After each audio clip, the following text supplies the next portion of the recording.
कि हरियाणा में जो ईवीएम के दुरुपयोग से सरकार बनी, सरकार बनने के बाद भी उन्हें हरियाणा के लोगों पर कोई तरस नहीं आ रहा है। और हरियाणा में सबसे बड़ा जो वर्ग है किसान और मजदूर, कमेरा वर्ग, वो आज सबसे ज़्यादा संकट में है, क्योंकि हरियाणा की सरकार को लोगों का जन समर्थन नहीं था। हरियाणा के 36 बिरादरी के लोगों ने इस हरियाणा के विधानसभा के चुनाव में बीजेपी का साथ नहीं दिया, और ये सरकार जो बनी वो तंत्र से बनी, लोगों की मदद से या लोगों के समर्थन से नहीं बनी। इसलिए लोगों से बदला लिया जा रहा है। और उसमें जो अभी पिछले दिनों ओलावृष्टि हुई है, खराब मौसम की वजह से, बेमौसमी बारिश की वजह से, जो तमाम हमारे ज़िला पलवल में, मैं एक गांव या उसका नाम नहीं, पूरा पलवल ज़िला और बल्कि हरियाणा के अंदर भी, चलो वो तो एक बहुत बड़ा मुद्दा है, लेकिन पलवल ज़िले के तकरीबन गांवों में बेमौसमी बारिश का बहुत बड़ा नुकसान हुआ है। ओलावृष्टि जहां हुई है वहां फसलों का बहुत बड़ा नुकसान हुआ है। और बड़े शर्म और अफसोस की बात है कि ये बेशर्म सरकार, ना इनका कोई गुलाम मंत्री, ना इनका कोई विधायक, ना इनका कोई अधिकारी गांवों में लोगों का हाल पूछने भी नहीं गया है। उन्होंने इतना तक भी तकलीफ नहीं उठाई है कि जा कर के गाँवों में दौरा करें, लोगों की हालत को जानें, खेतों को, नुकसान को अंदाज लगाएं, और अपना लूट और कारोबारी धंधों में मंत्री और विधायक लगे हुए हैं। कहीं सट्टेबाजी चला रहे हैं, कहीं बंदूकों के लाइसेंसों के पैसे लिए जा रहे हैं, कहीं ऑनलाइन के नाम पर इनके गुर्गे, मंत्रियों के और विधायकों के गुर्गे लोगों को ठगने का, लूटने का काम कर रहे हैं, कहीं फिरौतियाँ ली जा रही हैं, उस पर कोई देखभाल नहीं। तो किसानों की भरपाई जो कानून में लिखी हुई है, सरकार मेहरबानी नहीं करती है। आज बीजेपी की सरकार अगर कारखानेदारों के कर्जों को माफ़ करने में अरबों खरबों रुपए के कर्जे माफ़ करती है, और दुनिया भर का जो धन दौलत है उसको लुटाने में लगी हुई है, किसान की भरपाई और मदद के लिए इस सरकार ने जो बेरुखी दिखाई है, ये बहुत शर्मनाक घटना है। हम इस सरकार की निंदा करते हैं और अभी भी सरकार को कहते हैं कि अभी ज़्यादा कुछ बिगड़ा नहीं है सरकार का, ये जाएं और लोगों का हाल पूछें, और जहां नुकसान है वहां लोगों की भरपाई करें। ओलों से ज़्यादा बेमौसमी बारिश और तेज हवाओं से खेत की जो पकी फसल है जो पड़ गई, उससे ज़्यादा नुकसान ओलों से है। तो वो भी एक आपदा है, लेकिन सरकार इसे आपदा नहीं मान रही। तो इस बेशरम सरकार को जागृत होना चाहिए, शर्म आनी चाहिए, लोगों में जाकर के लोगों की तकलीफ और दुख को बांटने का काम करना चाहिए। किसान और मजदूरों का जो नुकसान हुआ है उसकी भरपाई करनी चाहिए। और जो यहाँ का जिला प्रशासन, यहाँ का डीसी, यहाँ का एसपी अपनी हैसियत को भूल करके, वो एक जिला प्रशासकों की तरह नहीं, बीजेपी के पार्टी के अध्यक्षों की तरह यहाँ काम कर रहे हैं, और ना कहीं लोगों से मिलते हैं, ना कहीं आते जाते हैं, और खुद यहाँ जो लूट मची हुई है थानों में, तहसीलों में, डीसी ऑफिस में, हर सरकारी कार्यालय में, उसकी तरफ भी उनका इसलिए ध्यान नहीं है कि वो अपनी जेबें भर रहे हैं, और लोगों के ईवीएम के बने हुए जबरन नुमाइंदे वो बेहाओं की तरह और ऐश और आराम में पड़े हुए हैं। और हमारे इलाके की इतनी बदहाली कभी नहीं हुई जितनी बदहाली आज हुई। दूसरा मेरा निवेदन है कि ये पेलक का जो उतार चढ़ाव, ये हमने बड़े संघर्ष के साथ मंजूर कराया था, और हमने इसलिए ये मंजूर कराया था कि पलवल शहर में आने वाले वाहनों को यहाँ अंदर ना आकर के वो बाहर से निकल जाएं और हमारा शहर का जो संतुलन है वो खराब ना हो। और आज बड़े दुख की बात है कि पहले तो वो उतार चढ़ाव ही बहुत बेहूदगी से बनाया है, वहाँ एक्सीडेंट का इतना बड़ा खतरा बना दिया है कि हर रोज़ अब वहाँ छोटी रूप में बनाने से एक्सीडेंटों का खतरा बढ़ा हुआ है।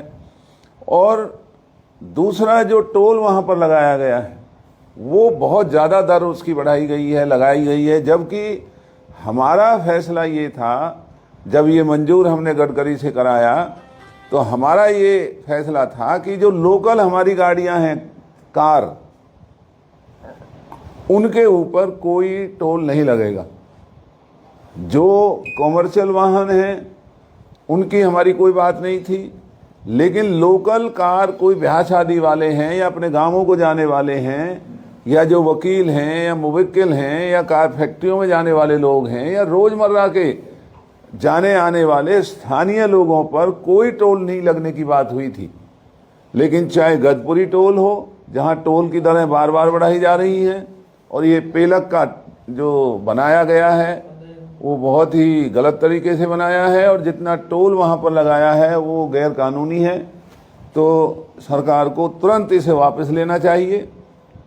लोगों के लिए जो इतना बड़ा ये काम हमने करवाया था, वो इसलिए नहीं करवाया था कि लोगों की यहाँ पर लुटवाई हो।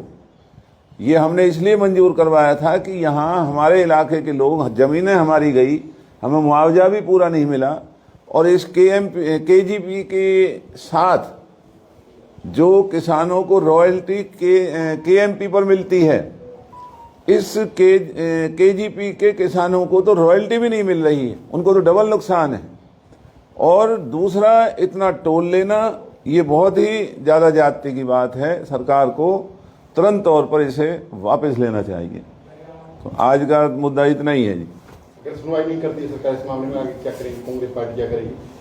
अगर आपकी प्रेस वार्ता कोई असर नहीं होता, क्या करेंगे आगे? इसका हमारा फैसला ये है पार्टी का कि 6 महीने का हमने सरकार को समय देने का ये फैसला किया है। 6 महीने हम चिट्ठियां लिख रहे हैं, प्रेस के माध्यम से मुद्दे उठा रहे हैं।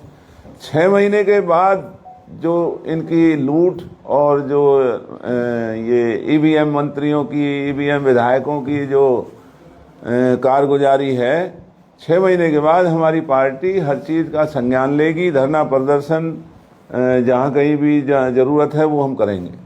राज साहब, ये पोर्टल जो इनका पोर्टल है, अपना क्षतिपूर्ति पोर्टल, वो बंद है, जबकि प्रदेश के अन्य हिस्सों में वो खुल भी रहा है, लेकिन पलवल जिले के किसानों के लिए भी वो बंद है, क्योंकि 10 मार्च बता रहे हैं, 10 मार्च तारीख का आखिरी आवेदन करने की। अब 8 हो चुकी है, अभी तक वो बंद पड़ा है। तो किसान आवेदन करने कहाँ करेंगे? क्योंकि 75% ऐसे किसान हैं जो क्षतिपूर्ति पोर्टल पे ही एप्लीकेबल करने के लिए, तो उन्होंने फसल बीमा नहीं लिया होगा। जैसा मैंने आपसे कहा कि पूरे जिले को इन्होंने नज़रअंदाज किया है, और पोर्टल भी इस सरकार का एक बहाना है। इन्होंने कितने पोर्टल खोले, जब यमुना में बाढ़ आई, यमुना के पानी ने किसानों को नुकसान किया, पोर्टल खोला, लोगों ने अप्लाई किया, उनके पैसे आज तक नहीं आए। अभी भी बहुत दुख की बात है कि इन्होंने पोर्टल ही नहीं खोले हैं। और पोर्टल क्या चीज़ होता है? जब यहाँ प्रशासन है, शासन है, तो नुमाइंदों को, अधिकारियों को साथ लेके जाना चाहिए, गांवों का दौरा करें। पोर्टल हो ना हो, मौके के ऊपर गिरदावरी का ऑर्डर करें, पटवारी मौके के ऊपर गिरदावरी करें और लोगों के नुकसान की जानकारी सरकार को दें और वो मुआवजा लोगों के अंदर बंटवाएं, जैसा हम किया करते थे। तो ये पोर्टल भी अपने आप में इस सरकार की तरह एक धोखा है। जैसी ये सरकार धोखेबाजों की है, लुटेरों की है, ऐसा ये पोर्टल है। पोर्टल को ख़त्म करके सीधे तौर पर गाँवों में जा करके, इनको तनख्वाहें, डीसी की तनख्वाह किस बात की है? ये डीसी यहाँ लोगों को लूटने के लिए लगा रखा है। ये गांवों में वैसे सरकार ढोंग करती है कि डीसी और एसपी गांवों में रुकेंगे। अरे भाई, गांव बर्बाद हो रहे हैं, तुम रुकने की बात छोड़ो, तुम जाके ही देखाओ। तो ये इनके पोर्टल, ऑनलाइन, ये सब दिखावे हैं, ढोंग हैं, लोगों को राहत ना देने की बहाने हैं। हम ये मांग करते हैं इन पोर्टलों को ठिकाने लगा करके। ये एक आपदा है, और इस आपदा में गाँवों में अनपढ़ लोग हैं, गांवों में लोगों को पोर्टल चलाना भी नहीं आता। आखिर ये अधिकारी, ये जो मुलाजिम हैं, ये लोगों के नौकर हैं, ये कोई मालिक नहीं है लोगों के। चाहे वो एसपी है, डीसी है, ये लोगों के नौकर हैं, और इनको नौकरों की तरह बिहेव करना चाहिए। लोगों के अपने मालिकों में जाएं, लोगों में, और उनकी बातों को सुने और उनके जो भी राहत देने का काम है उसे करें, जो कि नहीं किया जा रहा है। तो पोर्टल की तो हमारी मांग है, इसे समाप्त करके।